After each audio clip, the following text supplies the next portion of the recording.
It's been a while since I haven't truly enjoyed a silly little kids movie, whether it's a cartoon or whatnot. But man, was this one bad. Hi, everybody. I'm Jesse. And I'm Addie. And today we're talking about If. This movie, directed by John Krasinski, is about a little girl who discovers that she can view everybody's imaginary friends. And she makes it her duty to reconnect all the forgotten ifs with their now older children. Their kids, yeah. Yes, their older kids. Yeah. The main thing I disliked about this movie from the get-go was the main actress. This little girl was very stiff.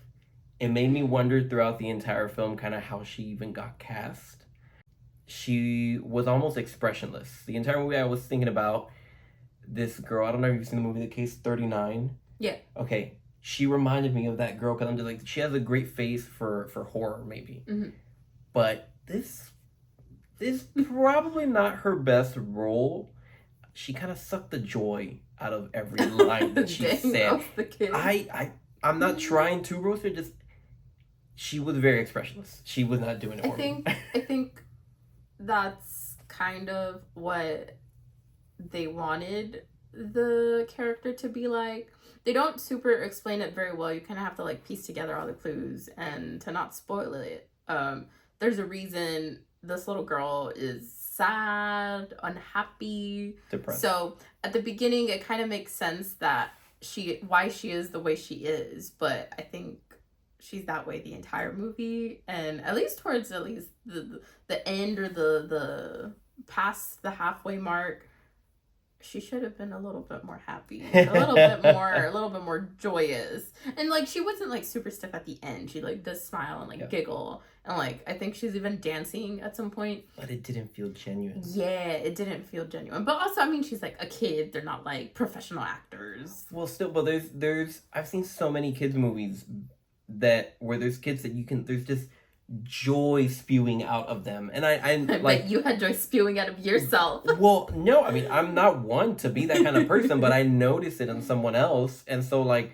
seeing a kids movie like this, I kind of hope for a little bit more, and like she said, there is a reason why she is this way, but you would expect for a little bit more growth or change in that aspect, considering what is happening throughout the movie, right? To keep it very not too specific, without going into specifics, right? But on that topic, it felt like there wasn't very much exposition in this film. We got out and we were discussing things, and yes, you can piece things together, but some more exposition would have helped. It felt like we walked in, we're like, did we miss half the movie? Did we miss the first 20 minutes? It was like cut, and they took out like some key the most important parts. Yeah, some key pieces of information, and they kind of just like left the rest. Like there's specific scenes where like because clearly most of the movie, since she can see imaginary friends, is kind of like in her head. There's scenes where, she'll start like wandering off, daydreaming in like a specific room or a specific setting, and then by the time she like finishes her little like dream thoughts and then comes back down to earth, they're in a whole different location, and I'm just like, did we travel while we were like in her dreamland or what? There was just a lot of like things that didn't connect, and I was left with questions. Yeah, there was a thing that happens to ifs when they reconnect that was never explained. Yeah. Like, it happens and you're like, okay, that's a thing. But, like, to compare it, something very similar happens in what's the Dia de los Muertos movie by Disney? Coco. Something very similar happens. And they explain it explicitly in that film. So, there's no reason why you should, like, skim over something like that. Especially if your target audience is kids.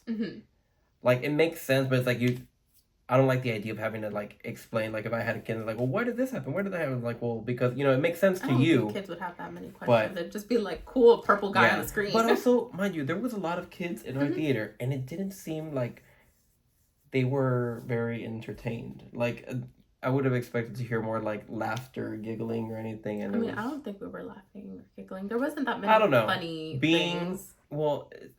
I'm pretty sure the target audience is kids, Yeah. and I didn't feel like a kids movie to me. Like I didn't feel, even when there was parts where I'd be like getting a little teary eyed, or would have expected to felt that way, to have felt that way. I wasn't feeling that emotion, and we looked over at you and we're Mhm. like, oh, like that's cute, but like I wasn't truly feeling it. There was a lack of something, of substance in this film that just didn't do it for me. Yeah, I agree. I was also really getting annoyed by one of the characters, the purple one, which is Steve Carell. Steve Carell. I He thought was I pretty thought they were annoying. gonna have like Steve Carell's actual voice, but I think they like increased the pitch, or they did something so Yeah. it sounded a little bit more cartoonish, more animated, and that was really annoying. And he kept on yapping the He was a entire big movie. yapper, Yeah, he yeah. was a big yapper. So that was getting kind of annoying. And then the other thing that I had a gripe with, which it makes sense if these imaginary friends are, you know, figments of their own child's creation. So of course they're going to be different. But I didn't like that each one was like a different style. Like Oh. Like it didn't look like they I get were what you mean. drawn in the same like sketchbook or something, which again, each kid has a different brain, but that was kind of like off-putting for me. I think there's a picture of her in the like movie poster, but I don't even know what she was, like 60s girly with the eyes. Oh, she was very, yeah, she was like She those looked like like old yeah, cartoons. she looked like the old Minnie Mouse. Yeah, like, there you go. That vibe. caricatures where like, you know, the eyes are like ovals, but there's like a little triangle cut out. She would have been great just on her own, but like it's like a black and white 60s or something type of drawing in, you know, the middle of the street in New York. So like it feels a little off-putting. Yeah. I guess like what you're aiming for is kind of like Who Framed Roger Rabbit kind of vibe, where like everybody is the same animation style, like across everything, right across the board.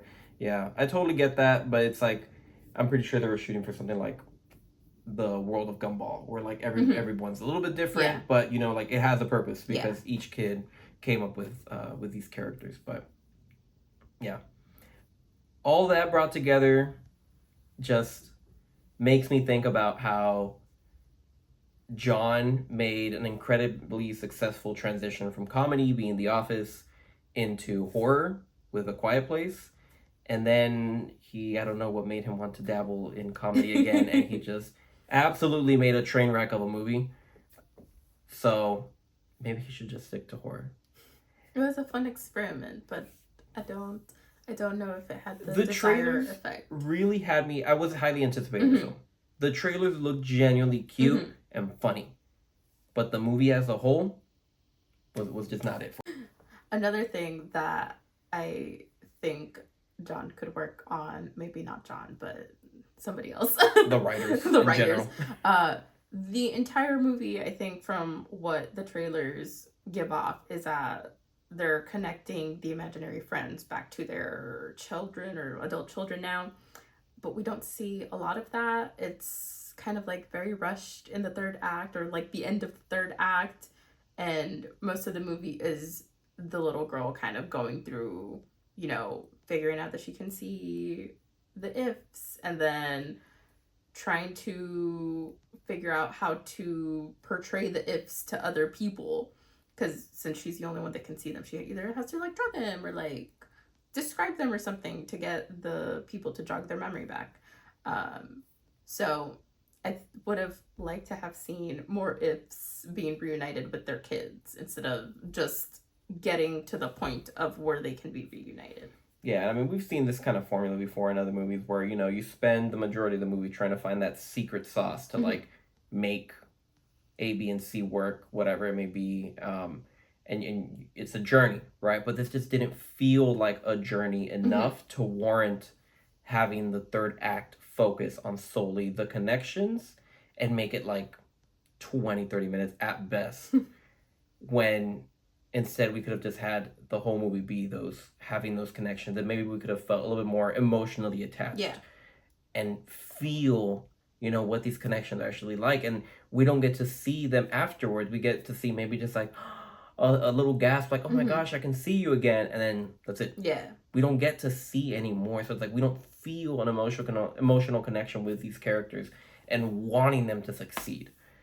But it is what it is. This is John's first stab at it, I guess, at something in this genre, because The Office really isn't his. I don't remember if he's like directed a single episode or something, but not great. It was meh. Maybe some people might just enjoy it. I'm sure you can just walk in and I'm sure it's enjoyable to just not think about it as much as we're thinking about it, but not the best thing.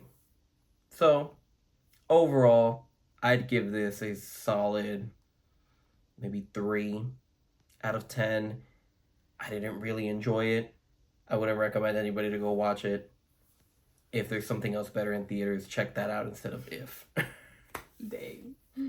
I give it a 4 out of 10. I liked the cast. Yes. They had a bunch of cool like people like voicing some of the characters, but it just didn't bring anything to it. Even Ryan Reynolds, he was angry the entire time, and that wasn't very funny of him. Yeah. Also very expressionless, but with a little bit more emotion coming out of his, like, in his tone. Yeah. But also very. Yeah, very, like, sarcastic, very... It's like if they told everybody in this movie, they're just like, be annoyed. Yeah, be annoyed, yeah. And, like, I understand why he was annoyed. I just don't think it made for a great screen actor thing. Yeah. But again, like I mentioned, we've seen this done in other movies before where like someone can be annoyed or grumpy during the whole movie and you learn why and you feel for that character. You understand what they've been through. And we don't get that same reaction out of the audience, at least in our case, when we get the revelation of who they were, who they are, why they are this way. It's just the emotion isn't there. But yeah, overall, just not even mid, just bleh movie. So don't check it out in theaters. Save your time. But if you did already, or if you plan on checking it out, you got kids, you want to check it out yourself, come back here, let us know what you think in the comments down below. Till next time.